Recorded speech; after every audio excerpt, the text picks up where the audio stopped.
And hello, ladies and gentlemen. Thank you for tuning in to the Crunchy Conservative Podcast. I'm Adam Thompson. Joining me in the broadcast booth, well, in the podcast booth, we should call it, is one of my best friends all the way in Minneapolis, the war zone, Minnesota, Weston Craig. Weston. I like how you work that in there. Yeah. We have a lot to talk about again this week on the Crunchy Conservative Podcast. I mean, today was kind of helped us out with one of the most I can't believe it what I read and what I was watching actually, and we'll get into that in a minute. But how was your week, Weston? Was it an exciting week like my week was? I think some pretty interesting things happened. We had a felony murder case. For anyone that doesn't know what that is, that's when someone dies on, like being trailed by police, you end up causing someone death. That's felony murder. The police officer just got arrested and charged for, I forget what I think it was vehicular manslaughter. Something absolutely unprecedented nationwide. We've got worse crime over here. I don't think we've had a killing lately. Although it's kind of tough to keep track when the numbers are already at 80, so I could be wrong. You could, yeah. We'll be discussing that towards the end of the show today. But today was kind of an exciting day because, well, as you can tell, the title of our podcast is "Good Morning, Glad You Finally Woke Up." Because now I think the nation has finally woken up to the bullshit of Dr. Fauci, as today, hashtag arrest Fauci was trending, and at one point in time when I checked it at 11:30 Mountain Standard Time, It's daylight time. Standard time doesn't come in for another few weeks, Adam. Who cares? It's Mountain Time. That is we're not even. I don't even want to get into that. But at at 11 o'clock Mountain Time, I checked the Twitter trending page because I heard what was happening, and I looked over 144,000 tweets from 10 a.m. to 11 a.m. with the hashtag arrest Fauci. Mm-hmm. This is breaking news. I think a lot of people, mainstream media won't be talking about this except maybe Fox News, but when Vanity Fair is reporting this, something's up. The NIH coming out the NIH coming out over the weekend that they said that they did give funding to the Wuhan Institute Lab of Virology in Wuhan, China. Now, we're not saying it was in direct link to the coronavirus, to COVID-19, but this lie that Fauci was saying that they did not give funding for gain-of-function research comes out today to be a complete lie.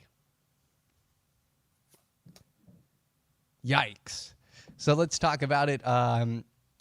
Fox, this is, we'll start with ABC 13, WBKO News out of Bowling Green, Kentucky.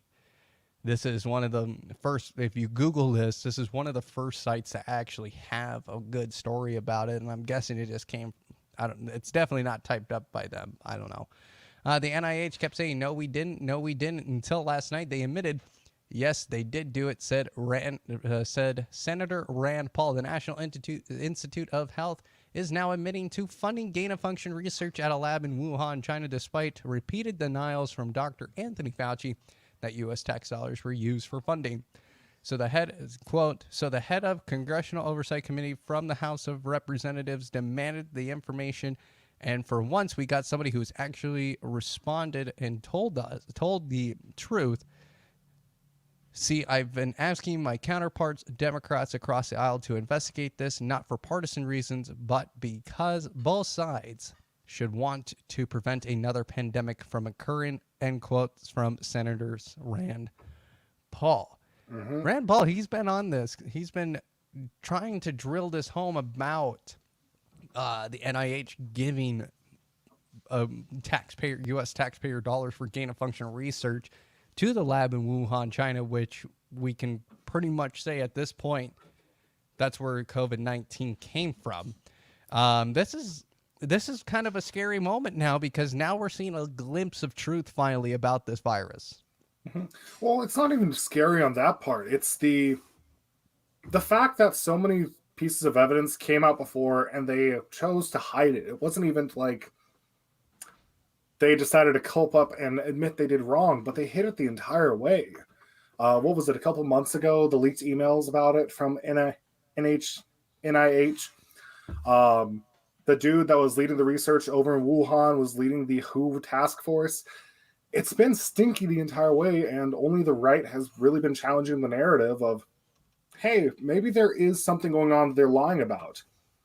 Paul tried to criticize him in front of Congress. Fauci, now we find out, lied in front of Congress.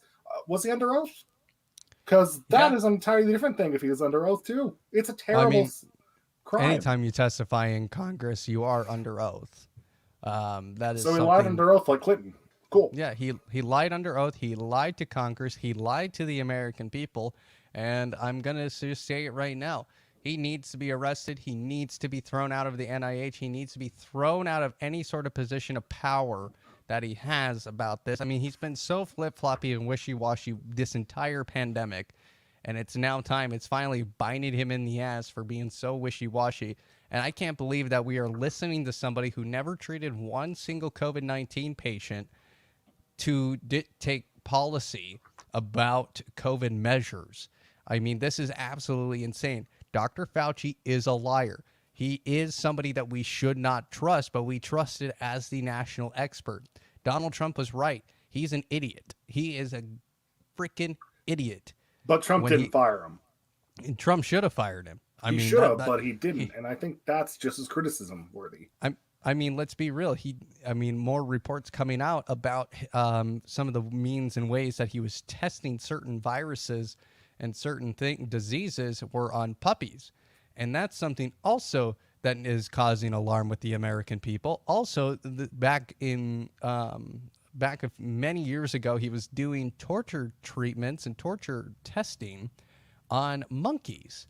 I mean, he will not stop. I mean, yeah, we can say he's a scientist and that testing stuff like that is required, but it's not. I think there's other means and ways that we can go about researching certain diseases. I mean, we are in the year 2021 at this point. We're still doing old-fashioned ways of research. And this is why I don't think people trust the science, because of Dr. Fauci's flip-floppy criminal record, I would say at this point. I mean, he was the head of the AIDS epidemic that was happening, and look how many people died from his treatments during trying to treat AIDS. I mean, he was taking foster kids and putting these tests in testing these treatments in foster kids, and the amount of foster kids that turned up dead is astounding. You can all research this. It's very easy to find. I mean, even on Twitter today, and Twitter did a good job. I'm very surprised that Twitter didn't try to suppress this as much as they've suppressed a lot of things on the Twitterverse. But he's in big trouble right now, and I'm very concerned that we really need to see what actually happened. I think this is the reason we are at that point now where this opens up so many more doors for us that our government, Joe Biden won't do it. If there was a Republican in office right now, hell yeah, this needs to be investigated. And if China says no, well, we're going to do it anyway. And Joe Biden won't have the balls to do it at all. This administration has shown it has zero balls to investigate this. They want to try and control us instead of figure out the truth behind the COVID-19 pandemic, why it happened. And YouTube, you can try and suppress us all you want to. The facts are out there at this point, and it's going to be hard to fact check this. Well, let me ask you this. Why would you change direction when most of the people that support your direction? Again, It's about that Pew Research thing I told you about. Even though Biden's popularity rate was a couple weeks ago 43%, it wasn't Democrats that were that low. They were still 93%. So they know their base, and they're getting the support there. So why would you change direction when obviously your constituents like what you're doing? Dr. Fauci, I really hope some other Democrats actually step up, like Mnuchin.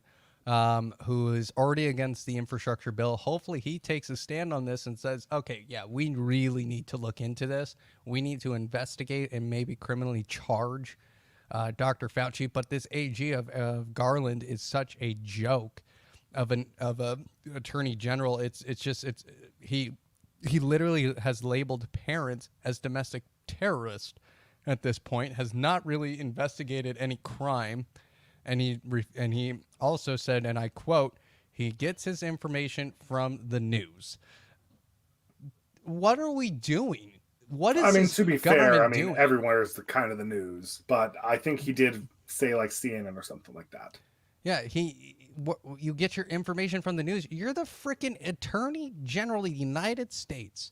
If that's all you're getting for information, you're not getting actual evidence. We can no longer trust you. Because that's not how this country was built on. That's not a principle that we just My bad. boy. It's okay. I know it's Monday Night Football, but come on. Yeah, it's a very concerning and a very alarming thing that our Attorney General has no clue what to do. He's obviously violating his own oath to uphold the Constitution. Dr. Fauci lied to us, lied to Congress. Where's the accountability at, Weston?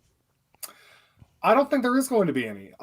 Again, it's about the popularity. Why would you change course if your constituents don't want you to, and they're the ones that you want support from?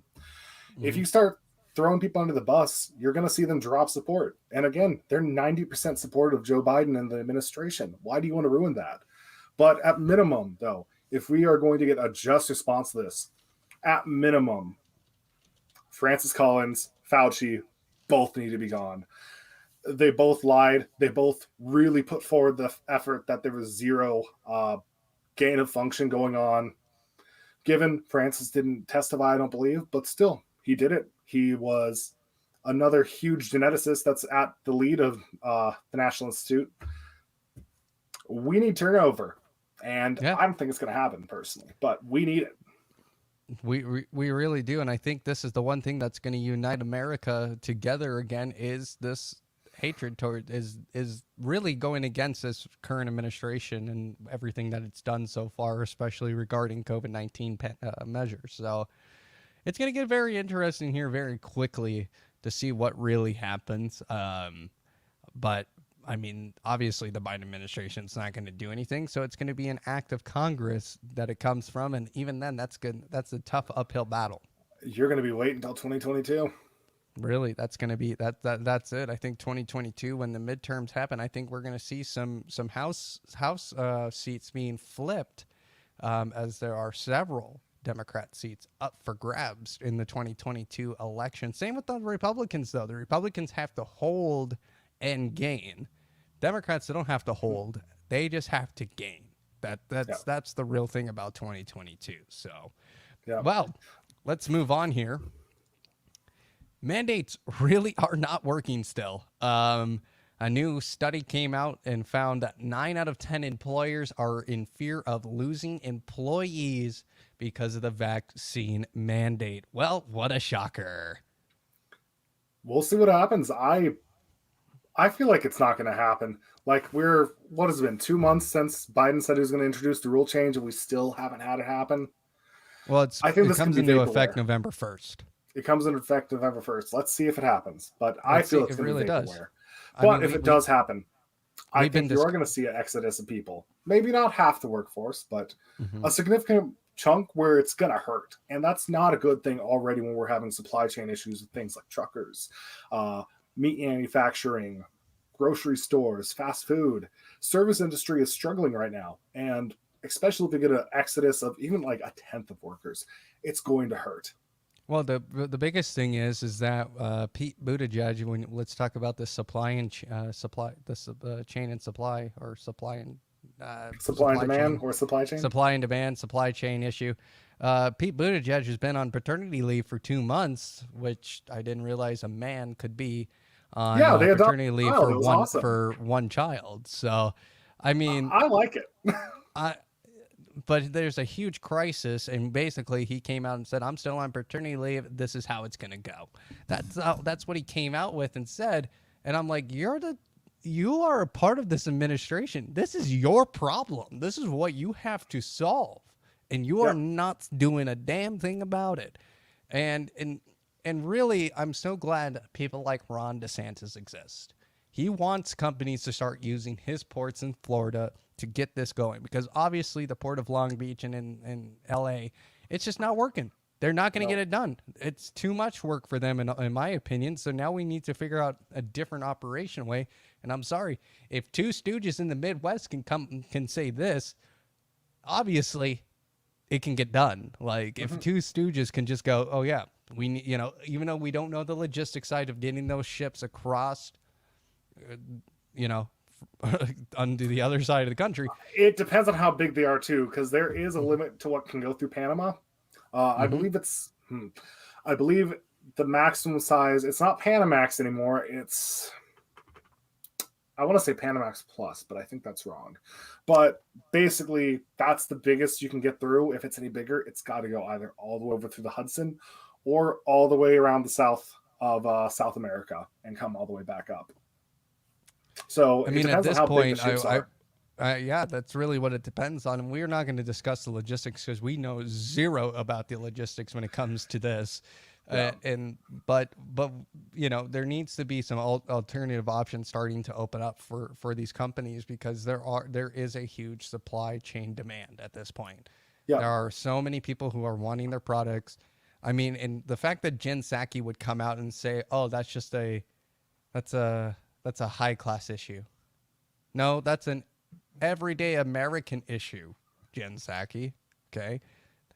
Every American's going to deal with this. Inflation, that's not a high class issue. That's not a rich person's issue. That is an everybody issue.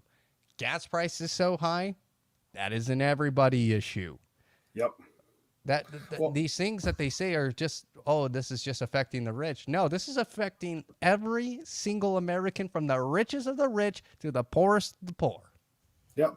I hate saying this because I don't, so I have not seen it item per item, but somehow my grocery bill just keeps getting more expensive by the week. It doesn't feel like anything's going up in price, but it's gotta be. Like it is. $100 It grocery is. trips are now turned into like 120, 140, and it's like, what's going on here? Beck, go ahead, finish. It's just something's weird. Something's going up. Like even McDonald's, Taco Bell, they're starting to turn into like $20. It's getting cheaper to buy a ribeye dinner to cook at home than go to fast food. It is. It really is. I mean, but let's even look back onto the vaccine mandates. Chicago police are now basically put on a non-paid status or being removed. We saw a state trooper out of Washington with an awesome message saying this is the last time he'll be in a state trooper car, and that I think it was the governor can kiss his ass. It just drops the mic.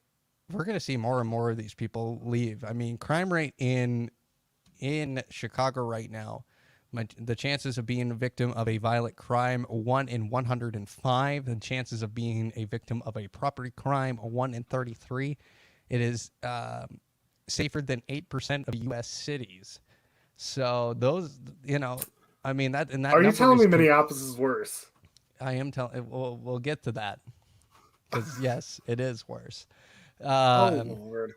But Chicago, the crime rate is continuing to skyrocket in Chicago, and it's going up and up and up. It's always been a war zone there, and now with potentially 50% of the police force basically being pushed out of their jobs, we're going to see a Grand Theft Auto situation in Chicago.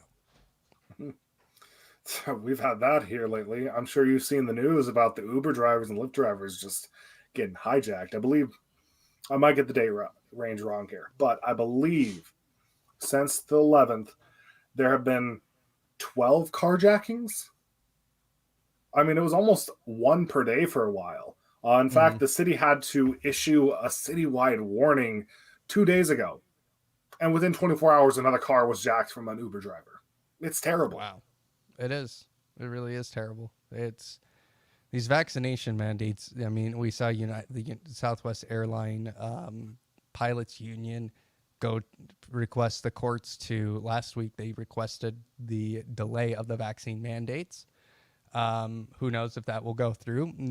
Really depends on who the judge is. I would say at that point, if it's a liberal or conservative judge. But we're seeing so many people now walking out of their workplaces because they're not going to deal with this. They're not going to deal with this nonsense.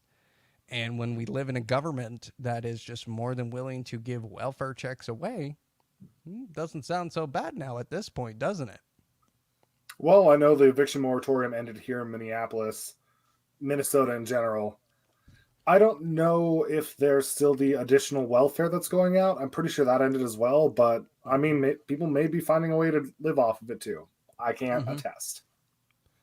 Plus, I mean, this infrastructure bill, I have not read through the whole thing because it is just so stinking long to read and to know what's exactly inside of it. But I guarantee you there's something with welfare in there because that's what they do. This is what happens when new bills, especially these large, high dollar bills come in. Politicians, this is on both sides. They find little things to sneak in there. It might not have to do with infrastructure, but it's just like the omnibus spending bill last November. Mm-hmm. Yes, that was November. Yes. Yeah. No, it's getting bad. I mean, I'm glad people finally woke up to arrest Fauci, but when are people going to actually wake up to this? That this is just wrong. This is just morally wrong to force a vaccination. Again, we have said this over and over and over and over. You and I are both vaccinated. We've gotten both doses. We're for the vaccine. We're against the mandate. I think when we don't see hyperpartisanship of 4% versus 90% support for a singular party president is when we get past it. But until then, when you've got hyperpartisanship, one side can do no wrong, and they're going to defend it no matter how much they may have disagreed otherwise when it was not hyperpartisan. Mm-hmm.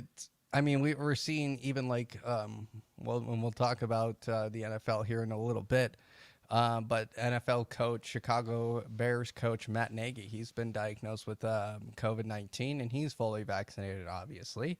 Yep. And he still got it. My grandmother, who had both doses, is in her 80s, got COVID-19 after being vaccinated.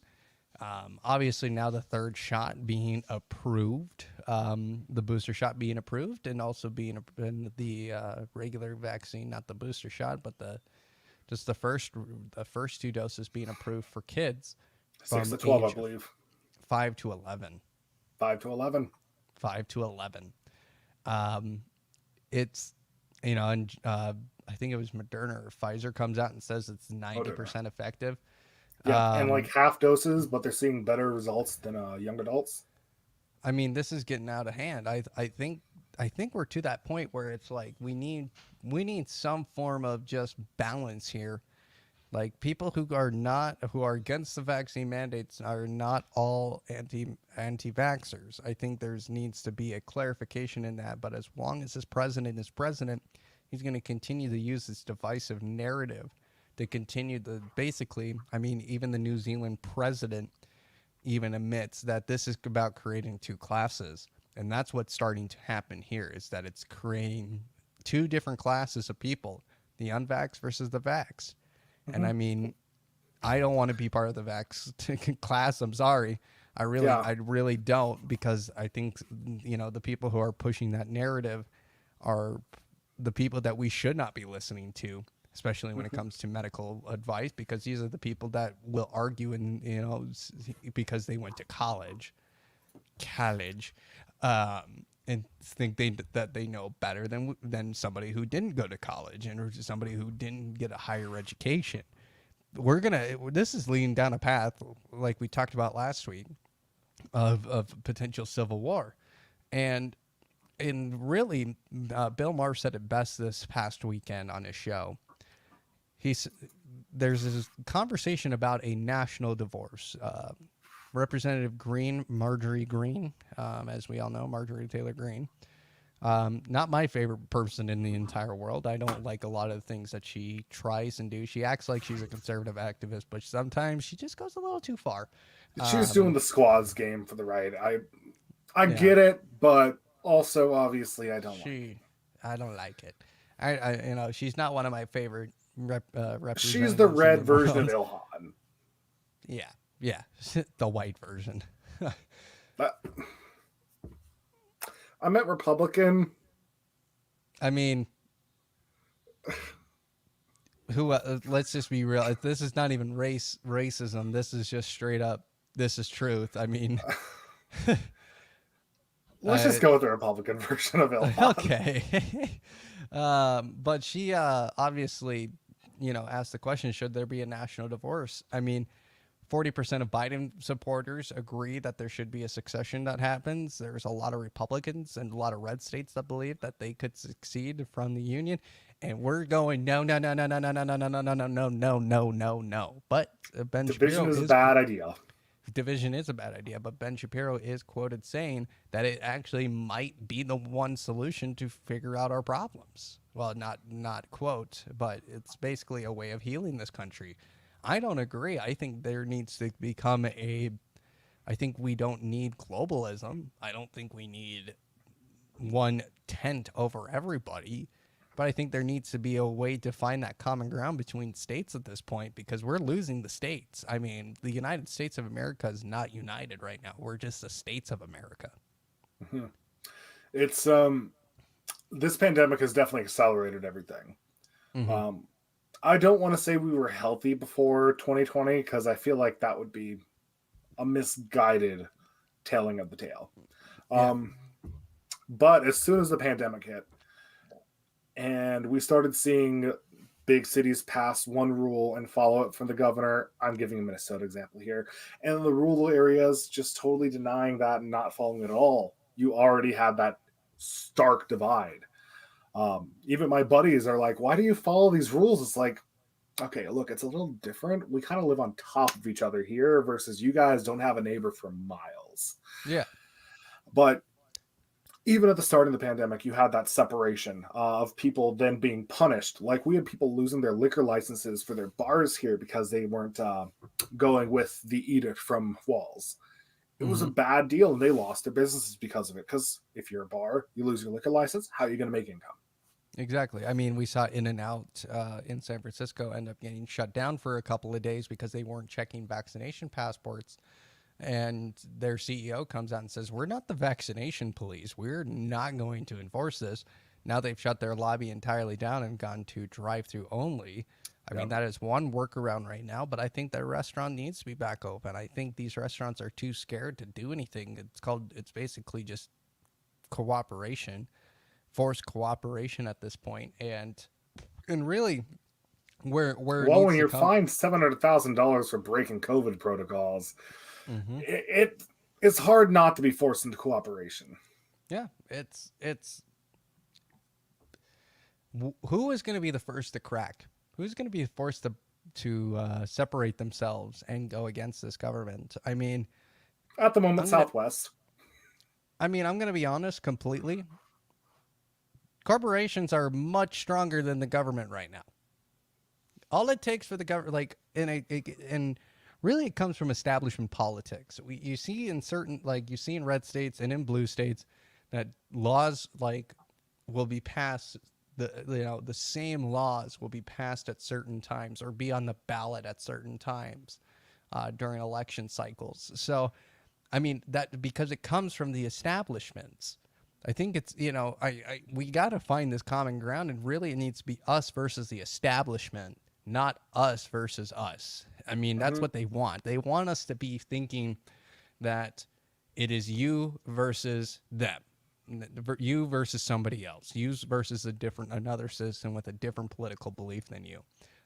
But instead, where the real problem lies currently is us versus the establishment. They're distracting us from that. I mean, if there's anything that we can say good about Trump, it's that he woke us up to establishment politics and actually how harmful it's really been for the past really 90, 100 years that establishment politics has been harming the democracy more than it's benefiting. I mean, when establishments get involved, and only an elite group of people actually make the decisions, it's not going to end well for really anybody. And it's starting to be, when Trump said drain the swamp, we needed to get rid of the establishment, and we failed. And we failed as American people. We did not learn from that. We did not take charge of our democracy again after he gave it to us. I mean, he did everything he could to be like, get rid of these stupid idiots. Get rid of these establishment politicians, these career politicians, these elitists who think that they're going to be in charge for the rest of their life. And this is John Thune. This is Mitch McConnell. This is Mike Rounds, Ben Sass, Mitt Romney, Nancy Pelosi, Chuck Schumer. I mean, hell, even Amy Klobuchar, Murkowski, and now we're seeing a new wave of career politicians like AOC, Ilhan Omar, Tashib Khalid. Is it Tashib Khalid? I wouldn't throw Rashida in there. She at least stands for what she believes in. But she's crazy. She's far left. Don't get me wrong, but at least she has morals, and she's willing to stick by her laurels. That's what I'll say about her. We might lose some people on this point. Bernie Sanders, career politician. Oh, definitely. We can name all these people who are still in government. Dianne Feinstein, Adam Schiff. Oh, what's that? Devin Nunes. Maxine Waters, career politician. Kamala Harris, Joe Biden. Do we need to say more? I mean, these people have been in politics for a combined total of 100+ years. I think we need to say one more. Your governor.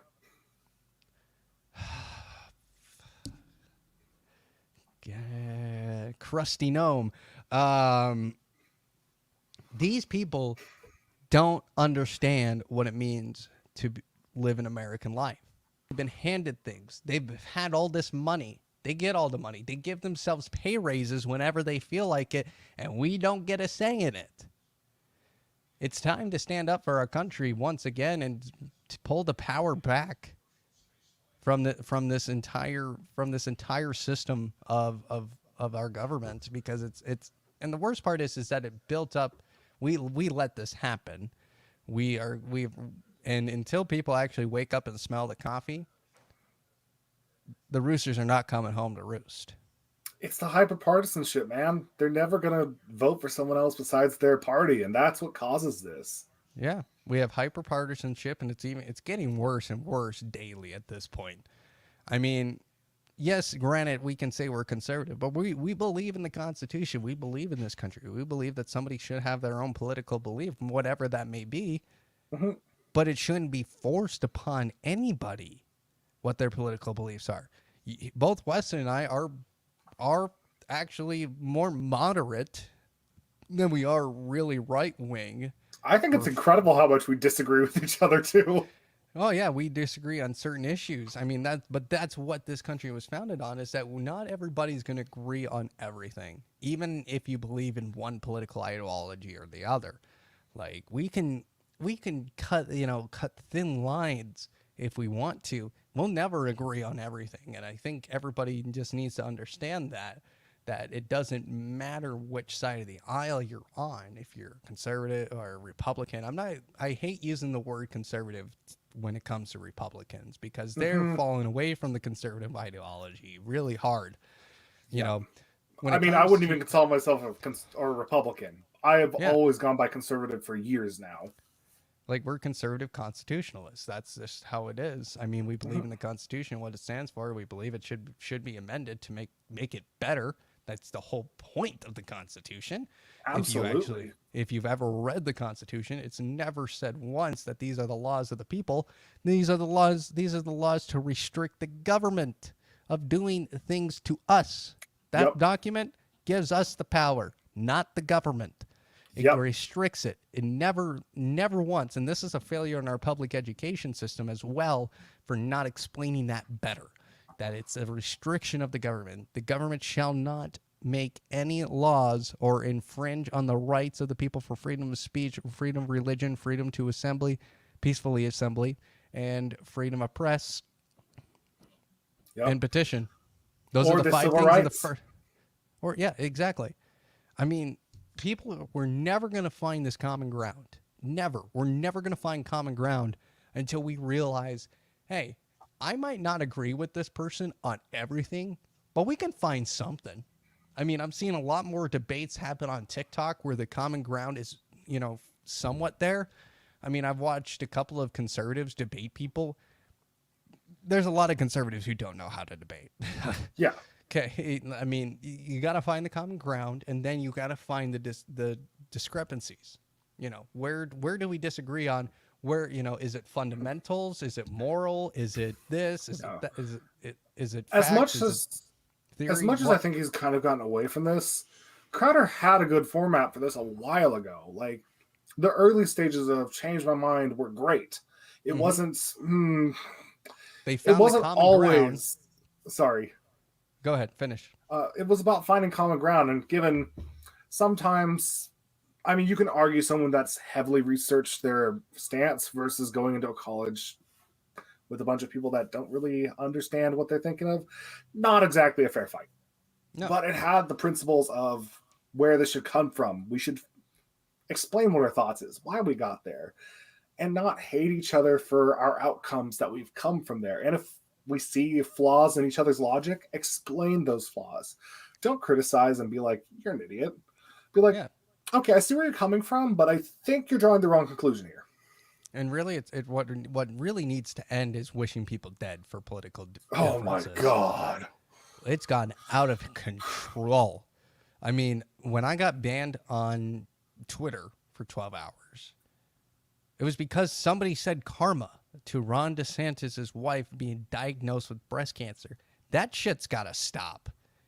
Even though I did say that person needs to be smacked in the mouth, I'm telling the truth. That person does need to get smacked in the mouth because they're being dumb.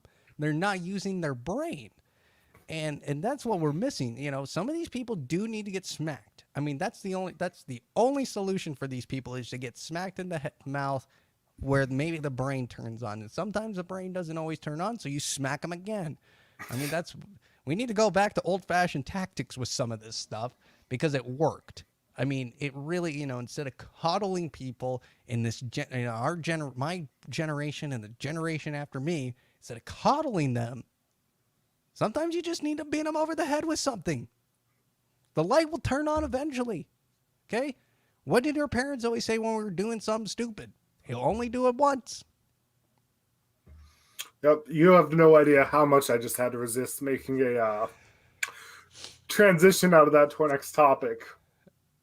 We're not there yet. I want to give it. My bad. I want to talk about one more thing before we get there. I stopped, but it was Good. there. It was there. I'm glad you stopped. Well, now we're so the first 4-star admiral, woman admiral, has been awarded to a person that I'm gonna say it, and YouTube's probably gonna get mad, and so some people, somebody who was a man turned into a woman is given the honors of being the first woman 4-star admiral.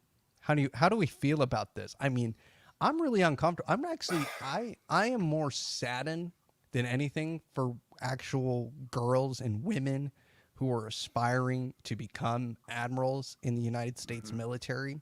It's somebody who wasn't a woman their entire life, who has not worked hard for that. It was just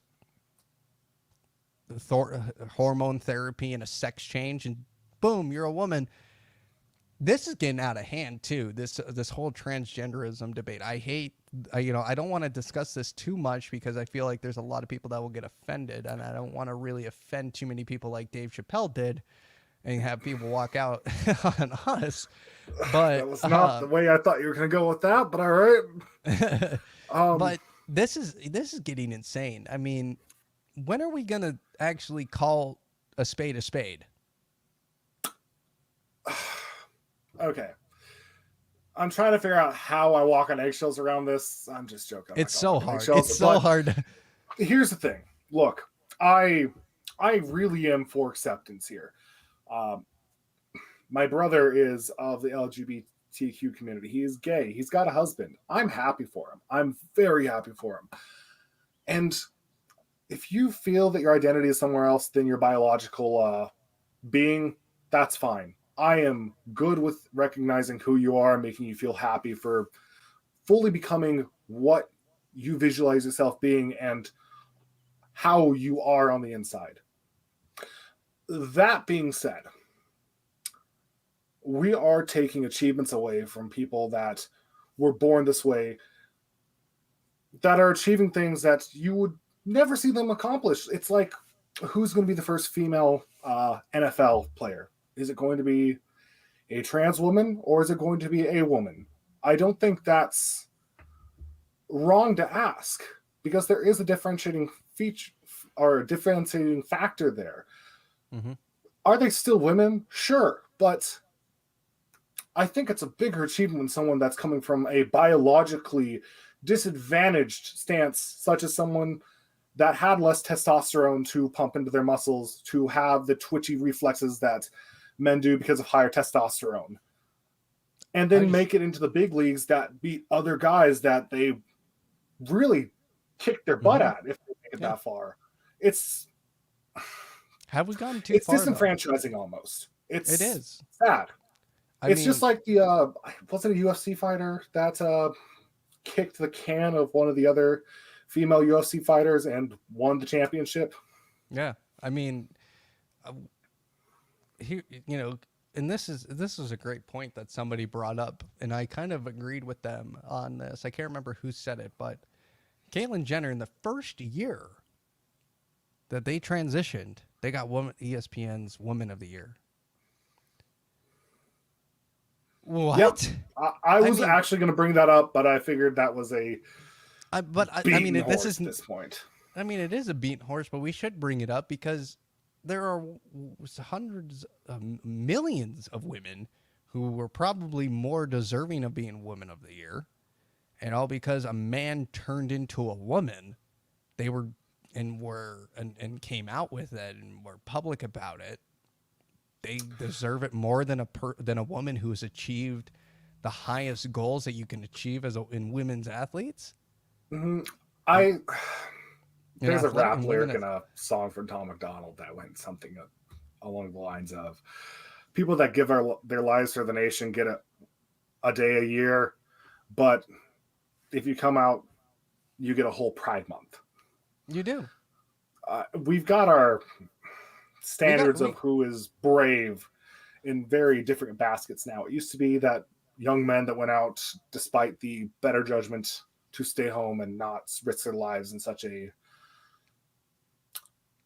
incredible manner were the ones that we looked up to and idolized. And now it's the ones that do come out. And I'm not saying that coming out's not a hard thing. It is. And even nowadays, I don't think I give it enough credit for how hard it can be sometimes, especially in households that really demonize this type of stuff. But today you see a lot more acceptance and openness to it. And I have a hard time believing that somewhere like my place of work, that is having more acceptance from the students and faculty body of understanding that this is a area of life that we are now seeing as a normality. It's a big change from 2002. Mm-hmm. It is. It really is. So, well, this is going to be an interesting segue because now we get to talk about sports. Now, sports ball. Sports ball. Coming to you live, Ian Rappaport. I'm joking. No, yeah. Joining us live, Ian Rappaport. I wish. But the NFL in trouble with Congress. When you thought the Gruden thing could get worse. When you thought. Oh, my Lord. It's getting much, much worse. So this is all... Okay, I'll let you explain this because... Yeah, this has nothing to do with Gruden, surprisingly. But I'm going to let Weston explain this because he's been keeping on top of this part of the NFL investigation into the Washington football team. Yep. But So this is it's everything to do with interesting. Gruden, but nothing to do with Gruden. So I believe it was in Good 2019, one. and this is what caused the name change and everything. It came out that Dan Schneider and the whole organization was doing some really scummy stuff, like basically abusing players, forcing cheerleaders to take Pleasantries. suggestive photos, nude topless photos, over in the Bahamas, even to like selling or potentially selling services to high-paying clients, which is absolutely blinding disgusting. Mm-hmm. So the NFL has been basically doing an investigation for 2 years now. That's how the Gruden emails came out to be. But things changed this last week. So the Gruden emails came out, and Congress is like, we want to see those emails to make sure you guys aren't hiding employee abuse. So now this is going to a congressional committee. It's not a small fry internal investigation thing anymore. This is going to get some heads rolling. It's insane. This is big enough where our government is getting involved because there's potential wrongdoings to the point of federal offenses. That's not small fry stuff. No, no. I mean, even that, and then plus the NFL players agree to end race norming in $1 billion settlement from the Right AP. after the Gruden stuff happened, like,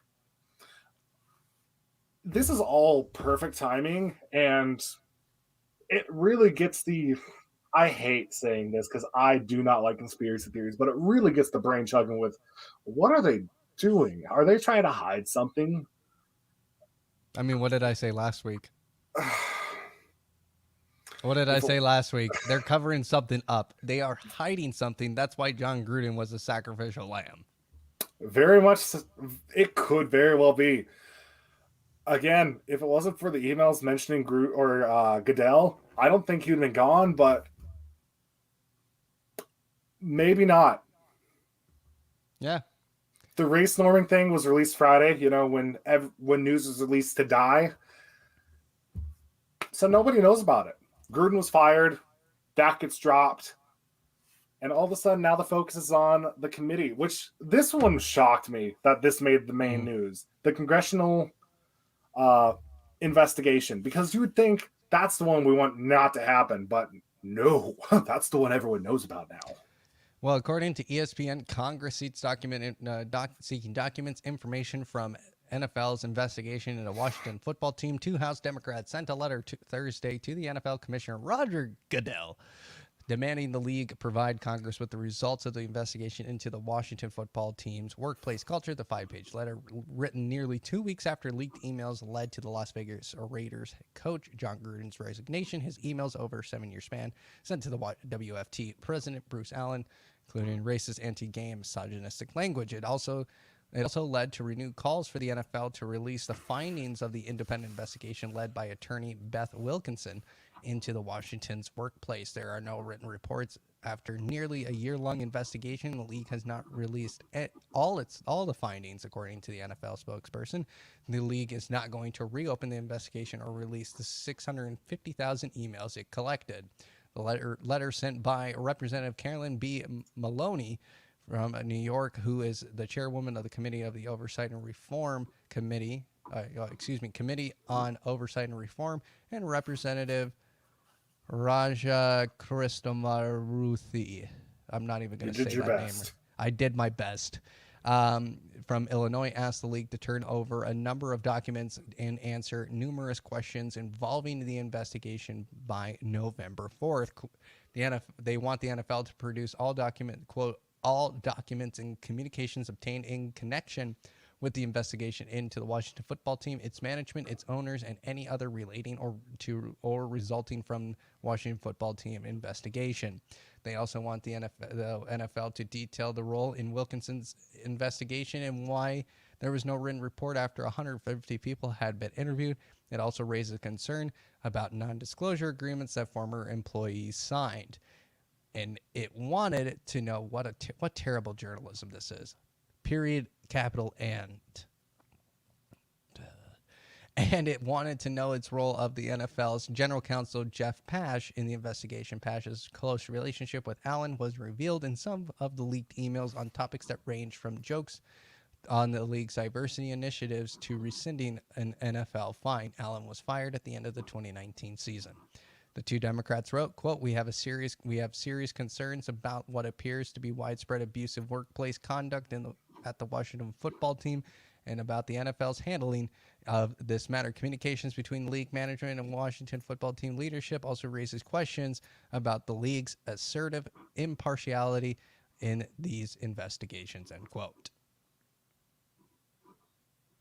That's a lot to digest, but it is causing alarm, let's just say, for a lot of these people. And that was from ESPN themselves. ESPN yet to comment about John Gruden. I'm going to keep hammering that until they do.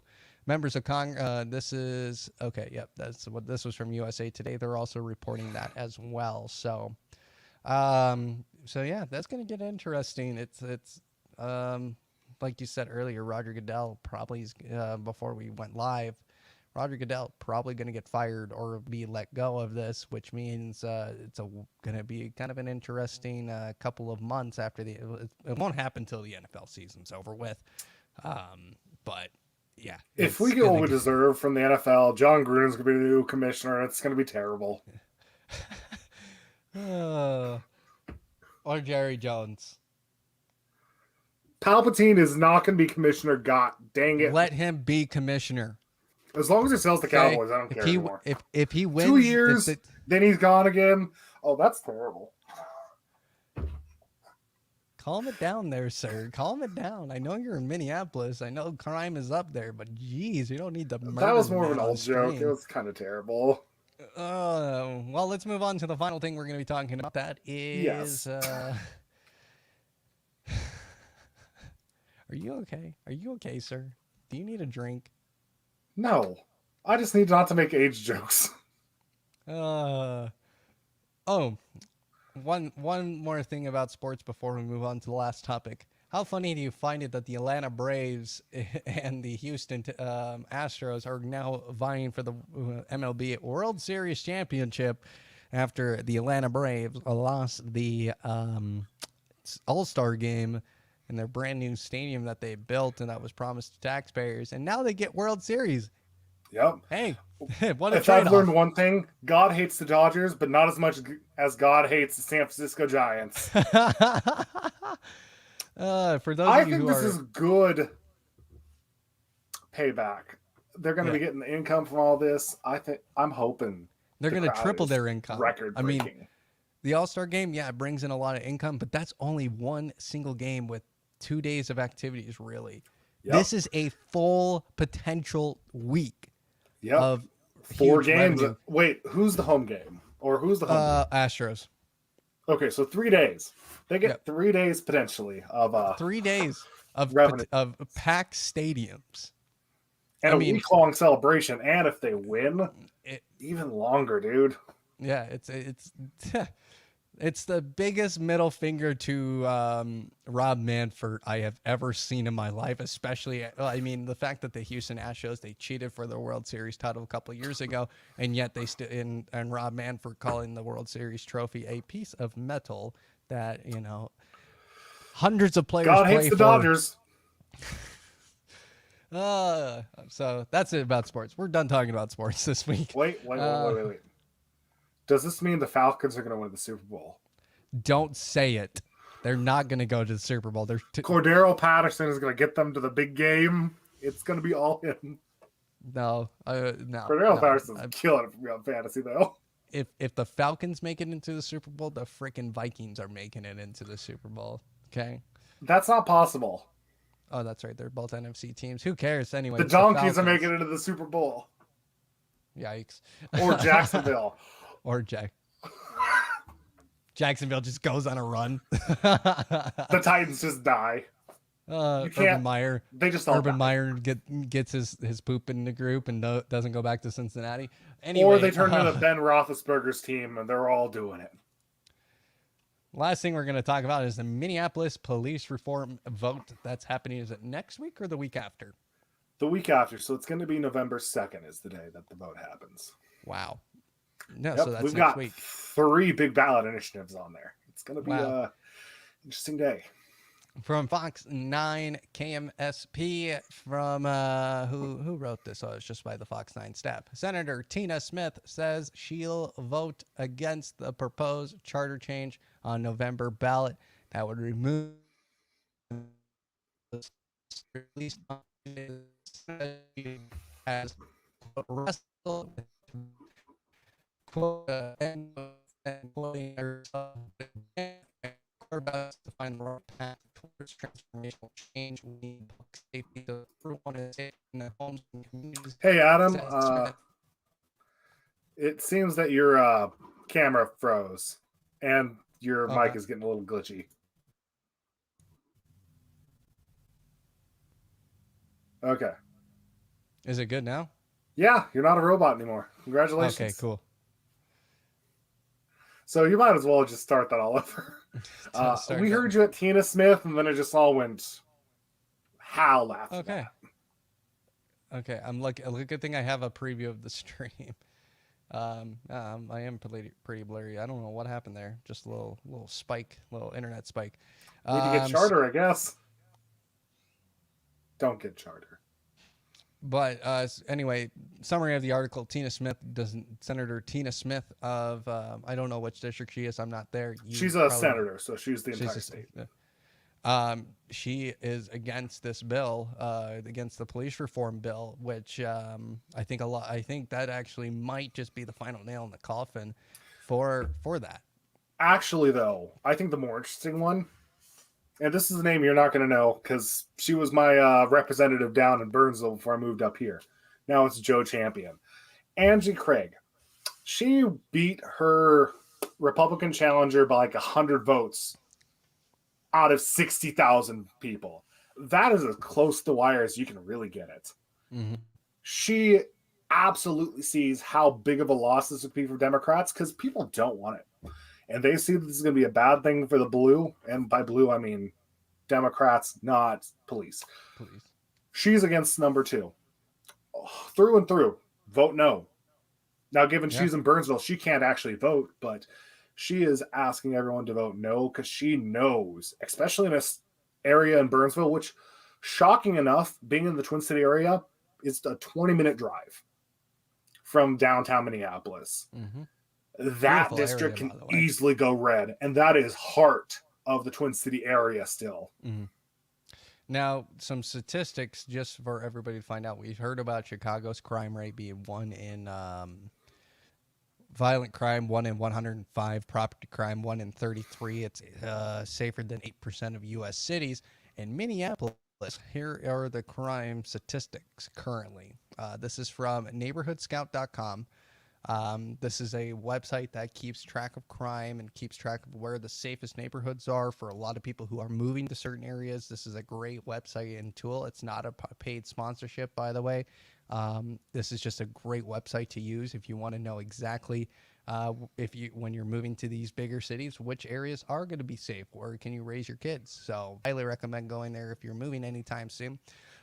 Chances of being victim of a violent crime in Minneapolis, same as Chicago, 1 in 105. Now, when you do the math on that, Minneapolis has a 439,000 population. This was this is according to worldpopulationreview.com. When you do the math on that, it comes out to be with the population in comparison, 4,181 people will be victims of a violent crime in Minneapolis. Your not chances insignificant. Man. There's 4,000 people that live in my neighborhood. That's how many people vote for my district's representative. 4,000. Yeah. That's an entire district, man. Yeah, that's insanity if you think about it. Like that many people will be affected by a violent crime at some point in time in Minneapolis at this current state. Chances of being victim of a property crime, this is vandalism, arson, anything really that's related to your property in Minneapolis, 1 in 21. That's literally 21 households. that's an entire block of neighbors right there that could be potentially victimized of a property crime. And the final statistic, and I mean this needs to be circled. This needs to be on every campaign ad for the next 2 weeks, or this week and right before the vote. Minneapolis is safer than 3% of U.S. cities. I've been saying it's a war zone for months now. It's literally Grand Theft Auto. It's legitly No, Grand Theft it's not Auto. literally Grand Theft Auto. It's literally Baghdad in 2005. Mm-hmm. Like, people need to understand, this is terrible. A month ago, they released the spot shotter reports, and this is a digital system they have deployed. I didn't know this, only in certain parts of the city. So it's North Minneapolis and a little bit of South Minneapolis, South downtown, not the entire thing. 7 to 8 activations of automatic fire with over 1,000 rounds fired. Also, the year prior, 190% increase in gunfires. It was still 120% more than the year prior this year. It's getting so incredibly bad. It is not uncommon just to hear rat-a-tat-tat go down the street. And I don't live in the worst of the worst. Yeah, you live in a pretty okay area. Well, I would say okay is a good term. It's on a given day, right? For Warzone, okay is a good term. The description of this on Neighborhood Scout says, with the crime rate of 57 per 1,000 residents. 57 per 1,000. You have a higher chance of getting killed in Minneapolis than you do of getting killed by COVID-19. Gosh, is that... That's an actual statistic. You have a greater chance of being in a violent crime and potentially killed in a crime in Minneapolis than you do getting killed by COVID-19. Like, okay. So for anyone that doesn't live here, we're kind of in a record-breaking year with homicides at the moment. We've already had about 80. We've got 2 months to go. Most that's ever happened here was in 94 with 97. St. Paul just broke theirs. With many months to go before the end of the year. They were 35. In September, they hit their 37th homicide. Jeez. It's bad here right now. It's bad. And especially when you think of how loose they're being with not enforcing laws. I mean, it's a lawless wasteland up here, unfortunately. Police, obviously, there was a suit from Don Samuels, the ex-Minneapolis city council member, and his wife to try and force the city council to hire police at the required levels. They tried to countersue to postpone it after November 2nd. That didn't work, but they still haven't gotten up to the levels because it's not supposed to be fulfilled until next summer. So it's still just bad. And not to mention, they're not enforcing half the infractions of traffic. That's why you've got so many carjackings, because they're not going to pull you over. In the entire state of Minnesota, for violent crime, being a victim of a violent crime is 1 in 423. That's the entire state. That's the entire state. That's actually I would say an okay number. That's under the national medium. The national medium is 4. It looks like, per 1,000 residents. In Minneapolis alone, it's 9.56 violent crime comparison per 1,000. Well, and 3 or 5/8 of the population lives in the Twin City area. It's so. I mean, my county alone is 1 million.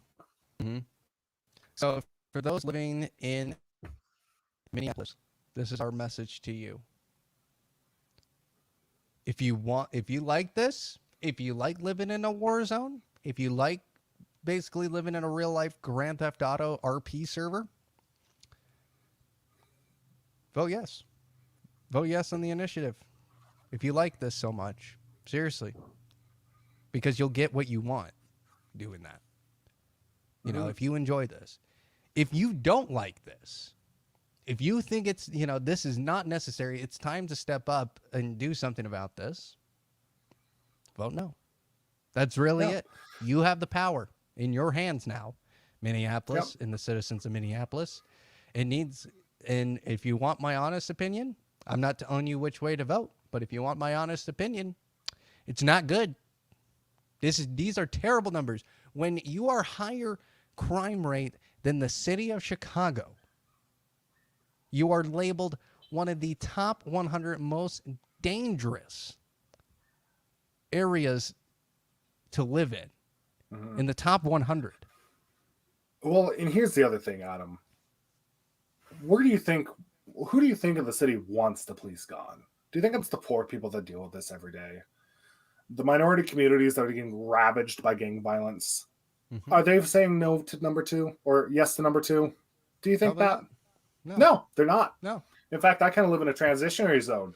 You can tell which side is the poorer side of my neighborhood and which side is the richer side simply by looking at the vote yes or vote no signs. It's incredibly, starkly divisive. The rich people, the rich liberals that are well off to do, that live on Xerxes or any of the other nice streets, they're all like, let's go for it. The ones that are dealing with this damage every day, the real life violence, the gangs that are taking over, they understand the Minneapolis Police Department is terrible. It is bad. It's been bad for years. I think it is probably one of the worst in the nation, but getting rid of it is probably it's not the answer. It's reform. And we don't get to do that if we just vote no. Getting rid of the police chief, which is well liked. Getting rid of any chance that our mayor, who I'm not a huge fan of, but at least he has a somewhat calm head on his shoulders to control the police department, and giving it over to the insane city council is voting yes on with no plan. They have no plan to replace it either. That's the other thing. 30 days to do it. No plan at the moment. Yeah, that's the very typical left thing. Get rid of something. We'll replace it with something later. And it's been a year and a half, and they've come up with nothing. Nothing. So I'm going to put this statistic out there because for a lot of people, when we say these statistics, it might not register in their head just yet. This website, neighborhoodscout.com, puts crime per square mile. Per square mile. Are you ready for this, Weston? This is going to blow your mind. I really hope it doesn't, but it probably will. It will. So the national median per square mile of crime for the entire city for every city out there, the national median is 28.3 crimes per square mile. So 28 crimes. That's a pretty low average. Low median. That's a low medium in my opinion. That's pretty good. Okay. The entire state of Minnesota is 21 crimes per square mile in the entire state of Minnesota. Minneapolis alone. Are you ready? Just tell me. No, ready, is it kids? 400? Don't say it's like something like 400 or something insane. I don't like that smile. Just go ahead and say it. 427 crimes per square mile. Okay, I thought 400 was an unreachable goal. So we're gonna put that. I'm gonna put that in. I mean, understand this is talking about a city that is living on top of each other, stacked. So I kind of get it, but that's insane. Minneapolis is 57.51 square miles with 430,000 people. Yep, with 427 crimes per square mile. God. That statistic alone. I guess to be fair, I call it a war zone. It's showing to be a war zone, and it's terrible. Yeah, it's literally 8 times more crime than there are square miles. Oh, that is 200 times almost the national average. Mm-hmm. So do you enjoy this, Minneapolis? Do you really enjoy this? No, you don't. Time to take a change. How about you get rid of the city council? That's what needs to go, not the police. Get rid of the city council. Like someone that moved here in 2015, I never thought the city was perfect. I understand that. Mm-hmm. But it wasn't something that I was so, I don't want to say petrified, but something I was so fearful of until recently. It's gone downhill. It's gone so far downhill. And it didn't go downhill like a slow downhill. It went downhill. It went off quickly. a cliff. It just was like, we're just putting this George Floyd happened and the police left. That's really what happened. So Minneapolis voters, you have a choice to vote yes to get rid of the police and to vote no to keep it. I mean, a vote no does not mean it just stays there and No, nothing and changes. I There personally think can it's be a terrible reform police done. department. It is. Honestly, I'm going to agree with you there. But there is a different solution to this problem of policing. There really Yeah. is. But it doesn't, and this is the problem with the left. They come up with these wild, strange ideas, get a lot of support, popular support for it, and yet it's, as Bill Maher says, yeah, you can eat in the bathroom. An idea. Here's an idea. Eating in the bathroom and shitting in the sink. Yeah, that's an idea. But is it a good idea? No, it's not a good idea. This getting rid of the police is not a good idea. It does not progress forward. If you want progress and change and be a progressive, of course, you have ways of handling that. But the way that that they want to go about it is too far extreme, in my opinion, that I honestly think that there needs to be a different change. There needs to be change in the police department. Better training. Let's use our taxpayer money. We'll use the taxpayer money to have better trained cops. Come up with an accountability system. I think removing qualified immunity is an okay thing, especially if a cop has committed a crime. If the cop did not commit a crime, we cannot persecute every cop under the sun. There has to be a balance in that. But it's just those statistics should tell you that getting rid of the police force is when you already have a weakened police force, this is where it's at. Imagine no police force. Yep. Imagine those numbers if the police force go away. We're not going to be talking about 427 crimes per square mile. We're going to be talking about potential thousands of crimes per square mile. And that's especially not with a city council that doesn't give a dang about their populace. Yeah, it's not going to work. And the city council, let's get rid of them. Get rid of them. Let's make a bill to ban the city council and remove the city council. There you go. Well, that's what option one. That's what solved. Question 1 is. So we've got our city council can pass laws, which is weird, without approval from the mayor. That's weird. Question 1 is limiting the city council to normal city council powers and making a strong mayor like most other places. So that's also on the ballot, along with the police force. You guys are a bunch of whack jobs out there. I swear to God. You go from one conservative ballot question to an extreme left ballot question. What a ridiculous. Yes. We might have. When is that vote? Next Tuesday? November 2nd. Not tomorrow, but the next one. We might have to live stream this. We might skip Monday. Hey, we'll do a live stream. Maybe do both. No. No. Okay, that's fine. I cannot handle 2 nights of this. It's already hard enough doing 1 night of it. Maybe November 2nd's a good night to live stream then. We could live stream, talk about the what's going on, even show the ballot questions. So we'll probably know the results by 11 o'clock here, 10 o'clock your time. Yeah, I can definitely do that. So, Weston, that is another week in the books. It really is. And we want to thank everybody who has watched, everybody who has subscribed. Continue to hit that subscribe button and also hit the like button. We appreciate that. It helps us out a ton. I'm Adam Thompson. That's Weston Craig. You've been watching the Crunchy Conservative Podcast, and we wish you a good week and have a good night.